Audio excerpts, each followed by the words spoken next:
Lecture de la deuxième lettre de saint Paul apôtre aux Corinthiens chapitre 4. Paul et les apôtres souffrent avec Jésus. Dieu, dans sa bonté, nous a confié ce service, c'est pourquoi nous ne sommes pas découragés. Nous avons rejeté les moyens malhonnêtes qu'on utilise en se cachant. Nous agissons honnêtement et nous ne déformons pas la parole de Dieu. Au contraire, nous montrons clairement la vérité, et ainsi, nous faisons appel à la conscience de tous devant Dieu. Pourtant, notre bonne nouvelle reste cachée pour certains, pour ceux qui perdent leur vie loin de Dieu et qui ne croient pas. Le Dieu mauvais de ce monde a rendu leur intelligence aveugle. Alors ils ne voient pas briller la lumière qui est dans la bonne nouvelle.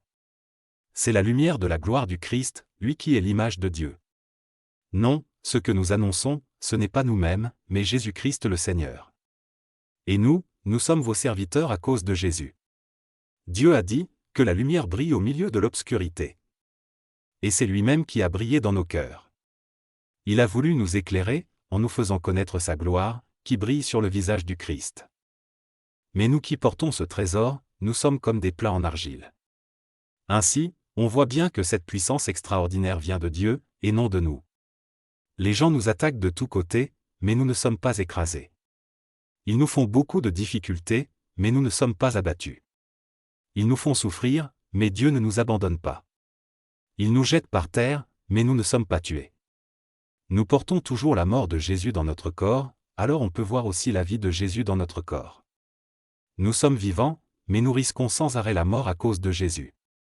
Ainsi on peut voir aussi la vie de Jésus dans notre corps qui doit mourir. De cette façon, la mort agit en nous, mais la vie agit en vous. Les livres saints disent, « J'ai cru, c'est pourquoi j'ai parlé ». La même foi nous fait agir. Nous croyons, nous aussi, et c'est pourquoi nous parlons. Oui, nous le savons, Dieu a réveillé le Seigneur Jésus de la mort.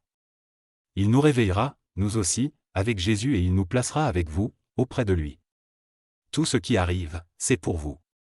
De cette façon, puisque les bienfaits de Dieu se répandent de plus en plus, vous serez toujours plus nombreux à le remercier et à lui rendre gloire tous ensemble. La gloire à venir durera toujours. C'est pourquoi nous ne sommes pas découragés. Et même si notre corps s'use petit à petit, ce qui est au fond de nous devient chaque jour nouveau. Oui, nos souffrances actuelles sont légères et durent peu de temps, mais elles nous préparent une gloire extraordinaire. Cette gloire dure toujours et elle est beaucoup plus grande que nos souffrances. Nous ne cherchons pas ce qu'on peut voir, nous cherchons les choses qu'on ne voit pas. En effet, ce qu'on peut voir ne dure pas longtemps, mais les choses qu'on ne voit pas durent toujours.